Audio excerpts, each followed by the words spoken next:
Okay, let's just see what happens. Right, Bailey, let's just see what happens. We're winging it, Essie. You're okay. You're okay. You're fine. You're fine. This is where we could use Beth or somebody else to tell us if the cameras weren't working, or somebody that was actually watching. So that would help. So we'll wing it. This camera's only going to record for about 30 minutes, and then it's going to stop. That camera will go a little longer. So we'll just go for 20 minutes and see what happens. Yeah. Okay. Yeah. So all I think that would be good is we just, any stories you want to tell, we'll just go ahead and I might ask you some questions. You can think of anything that you want to talk about, and we'll let the dogs and animals wander as they be. So any spot you want to start, or do you want to? Well, I can start where I was born. I was born down the street here. Okay. That was in 1932, September 32. September 32, September 17th, right? 17th of September, and then it was called this was rural free delivery out here. This was not part of the city yet, so we were on Rural Route 2 out this way. Okay, didn't the city line actually? Is behind where I'm sitting now. Right, okay. Is the fence line. Okay. And I was one of 5 kids. I had a sister Viola, and a sister Marge, a brother Fred, and another sister Nancy. Mm-hmm. All of whom now are deceased. And Marjorie was the youngest to die in her 50s. All right. My mom and dad, my mother was born in Vienna, Austria. Okay. Came over because of a war. I think it must have been World War I. They didn't want the girls, they wanted to get them shipped to the United States, so they had relatives here, and they shipped her over here on a boat of some sort, I gather. Mm-hmm. Never did, there's no history written on any of this stuff. So, so they didn't come through Ellis Island or anything that we know of? She must have to dock somewhere, but it's unknown to us, or to me anyway. Okay. My dad was born in 1900, and he was born somewhere, I think he might have been born right up the street here, on top of the hill. Okay. But definitely local. He was local, yeah. Right.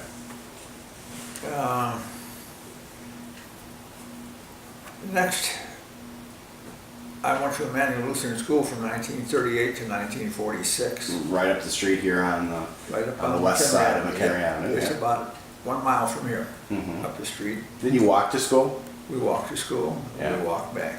Now, did you have a dog? I had a dog named Teddy that would walk to school with me in the morning. What kind of dog was Teddy? It was a little rat terrier. Rat terrier, okay. And she would, when we get to school, she'd hang around out front for a while and turn around and walk back home. Okay. And after around 3 o'clock, she was starting to fuss at the house. My mother would let her out, and she'd walk back to school and be playing out by the evergreens when we come there, and she's ready to go home with us. Nice. That one didn't go on every day, but if it's a good day, she'd let her out. Gotcha. And of course, Route 14 was a lot. Route 14, anybody could walk across. Right. You didn't have to worry about getting hit if you walked across it back then. Big day on 14 is when the Army would come back with all their Jeeps and trucks and everything on. And going up to the Woodstock. Going up to Woodstock or wherever they're going up to one of their summer camps. Then I went to Crystal Lake High School from 1946 to 1950. Mm-hmm. And in 1951, we were all sitting in the grass over where I lived at the time, up the street here. Mm-hmm. And we said, we ought to go maybe join the Marine Corps, do something. We got to quit doing what we're doing here. Was that you and a few other people? There were 2 other friends of mine, George Adams and Dick Aston. Dick Aston's still alive. George just died about a year ago. Mm-hmm. So we went up to Woodstock to the recruiter and did our thing there. And next thing you know, we're all in the Marine Corps. They didn't. All 3 of you together.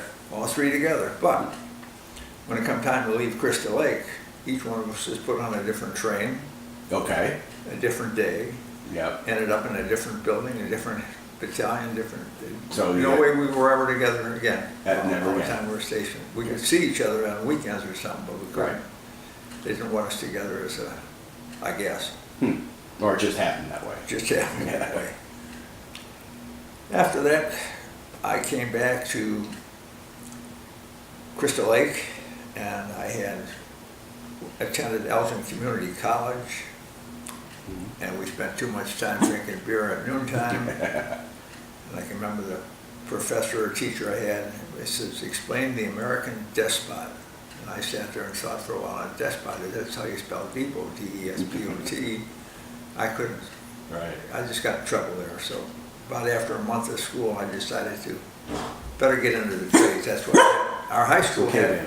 Two sessions. We had, in the morning was that, and then the afternoon sessions were building trades. So I went into the building trades at high school. And we built three houses we built here in Crystal Lake. And from there, what did we do? I finally got involved with this Paragon Supply in the plumbing heating business because it was one of the trades at the time, plumbing. And I fared very well at that. I went to a lot of schools, trade schools, because I got paid whether I went to school or I got paid whether I had to work. So I took off for schools wherever I could, and they were all done by the different factories and all over the United States. I must have been to 25 schools and all the time I was there. Was it all from the GI program? Or because those were just salary things were paid for by the manufacturers' schools. Oh, okay, so the manufacturers at Paragon. Manufacturer schools teach you their product and their line and how it worked.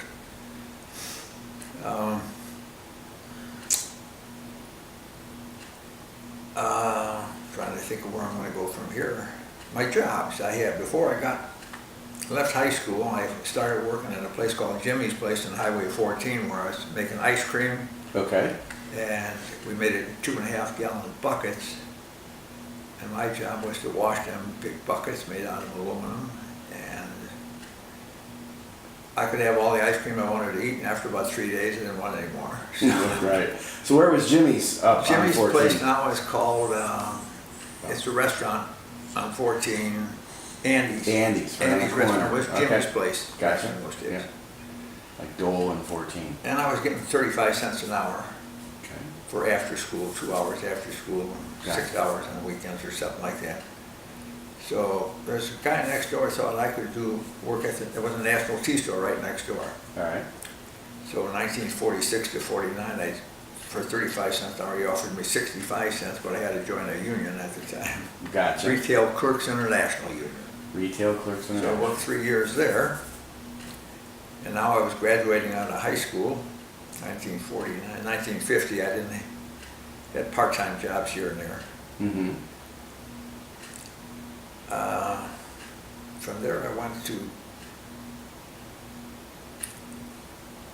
A&W Floor and Tile Company was the last company I worked for. We did floor tile and plastic wall tile. And we did the Crystal Lake gym floor out of wood. Okay. We tore the Crystal old Lake one Central? up. Tore the old one up, turned it upside down, they sanded it and used it over again. Oh. But we were the ones that tore up board by board and had to clean them and take the nails out. Wow. I got paid a couple of bucks more, but it was rat race. That was- I don't that's want a to get tough onto job. this. And you're always working on your hands and knees. Right. Well, Paragon Supply, where I was for 15 years, 65 to 2001,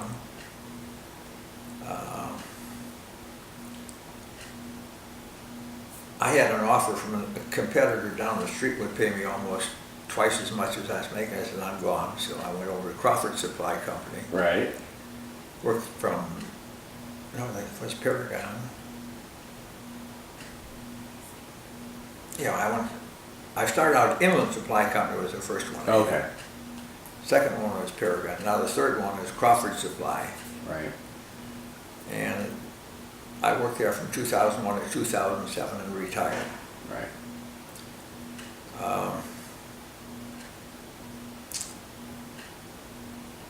Things I also did is I volunteered for the Open Pantry in 2008. I enjoy working with the poor people that Do need that. food. Yeah. Do that now. I went to MCC college out here for the physical fitness program, Mm-hmm. and I lifted too much weight and tore my shoulder loose, and I had to have some surgery done on my shoulder, so I decided walking is where I'm going to stay. Right. The cute little thing about when I left the Crawford Supply Company, my daughter was now the branch manager there, or the girl in charge, and people in Chicago who hired me decided, said, well, you'll have to tell your dad we're done with him now. Right. without using the word firing. You know? I was getting into my 70s. I think it was just great that they told me that happened. Mm-hmm. During the summer years when I was in grade school, I had a friend of mine named Bob Seeger, and he owns in Ridgefield, there's a big grain company out in Ridgefield, and he has his own railroad and everything. He's the only millionaire from our class, and he never finished high school. Ah. Mm-hmm. He's a great farmer, and in the summer months when grade school was off, my mother was working at the country club, so I would always be farmed out to him for 3 summers. Right. Where I'd work on the farm, bring in the milk cans, and they had little chores to do. Did that for 3 years until my grandfather died up the hill here in the summer of '46, I think it was, yeah. Mm-hmm. And that was my end with the farms. After that, then I come back to being a civilian here in Crystal Lake. My grandfather and I were very close together. He worked up here, and he worked with 2 horses named Tom and Jerry, which is sort of a surprising name for the 1900s because they named a drink after them 2 horses, I think. I'm not sure. Tom and Jerry, yeah. Tom and Jerry. They were up here in an old barn on top of the hill. And back in those, he didn't have a tractor, it was a team of horses and wagons and little carts and stuff. And my grandpa would pay me 3 cents a day to work with him during the week. And this is in the 40s? He had the pennies underneath the oilcloth on the kitchen table. Uh-huh. He'd lift that cloth up and he'd slide out 3 pennies and he'd pay me every day if I worked. And he told me now what we're going to be doing tomorrow and we'd be ready to work. I said, yeah, I'll be ready. We'd work out in the field. I'd pick up corn and throw it in the wagon. Right. He was just my babysitter, really. One thing that did happen though, and I can't witness this, but I got lost in the cornfield. I was living at home and the cornfield was at the end of our lot line. Somehow I wandered in that cornfield and he was out there with a thing that cuts corn stalks, a corn harvesting machine of some sort. Right. Pulled by the horses, right? Pulled by the horses, and the horses stopped. We're maybe 20, 30 feet in there, and the horses wouldn't go, and he's hitting them with a whip that he's got with his straps. Horses They wouldn't go, so he got out and walked in front, and I'm laying there and sound asleep. I must have got lost and cried and fell asleep in the cornfield. So that's one time I was saved by the Almighty, I'm sure of that. So the horses, because they wouldn't walk, They plowed wouldn't in, walk, go they over, were not going over harvested. him, and that scared him too. Yep. Maybe I moved or something too, I hope so. But anyway, they treated me right. Yes, they did. My grandfather also had down where the nursery school is now, in the Roaring Twenties, that was a place that they tied up polo ponies. Okay. And there was a big polo pony field over here where the Crystal Lake Country Club is on the first course. It's closed now, but that was where they played polo on weekends. All the rich guys from Chicago would come get their horse and ride over and play polo, come back and leave the horse there. Yeah. The rich guys would put a special wood floor in for the polo ponies, and the poor guys just had that stall. I think there was 8 stalls down there for the polo ponies. That's another thing I can remember.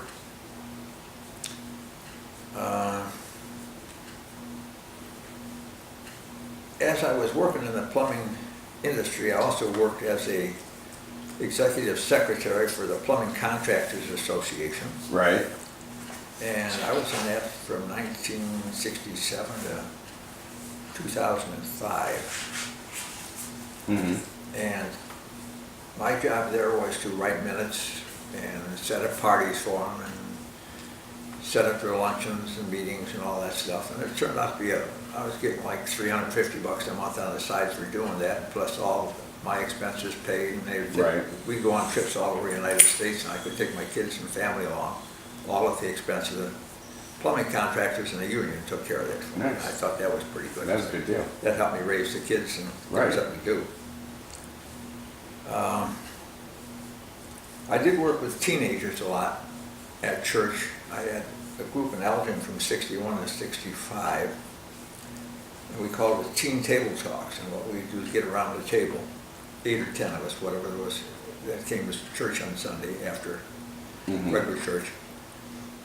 And we discussed school problems. We wouldn't get into the religious end of this too much unless there was religion involved, but primarily what's going on, are you bugged, is something hurting you, bothering you, and we would discuss that. Right, and it worked out pretty good. And class got bigger and bigger.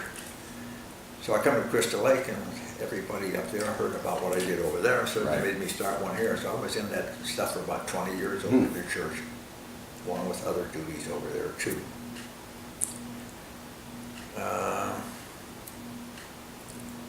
So, Most of my summers as a boy at the beach.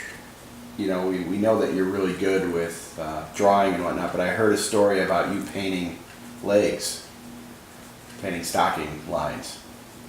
Okay, I can't You quite can't remember it? No, is that in my book? No, it's not actually. Just it's a story I heard,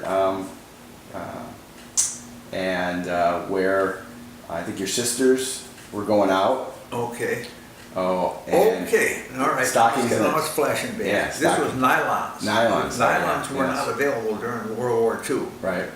So they had nylon makeup they'd rub on their legs, and I had to paint a seam. They would stand up on a chair, and I would take a special pencil they had and put the seam on the back On of the their back leg. of it. Yep. And if they coughed or something, this thing would be crooked, and they had to do it straight. So So that- now that you brought it up, I can remember that. Couldn't get nylons during World War II. And I also remember one night I fell asleep in the chair, and I was barefoot, Mhm. and my kids said, well, Dad's out like a light, let's paint his toenails. So, and I never realized they did this, so I woke up the next morning, I said, well, how did I get these beautiful toenails, you know? And they spent a lot of time getting them done. So I went to work and I took off my shoes and showed them what my kids had done. And I said, Right. look at this. And I said, how many of you guys get a free toenail job Yeah. while you're sleeping? Exactly. What color did they paint them? It was a brilliant fire engine red. Fire engine red. Nice.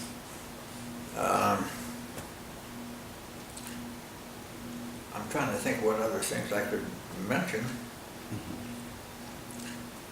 I'll leave out all the drinking days that I went through, which was quite a crowd of us. And we still, one nice thing we still do though, the class of 1950 and 51 still get together once a month for lunch up at the IHOP in McHenry. Right. And we all are getting to be with sicknesses and all kinds of things we discuss while we're there. Mm-hmm. If you got a heart problem, you sit the heart group, you got Right. the problem for that group.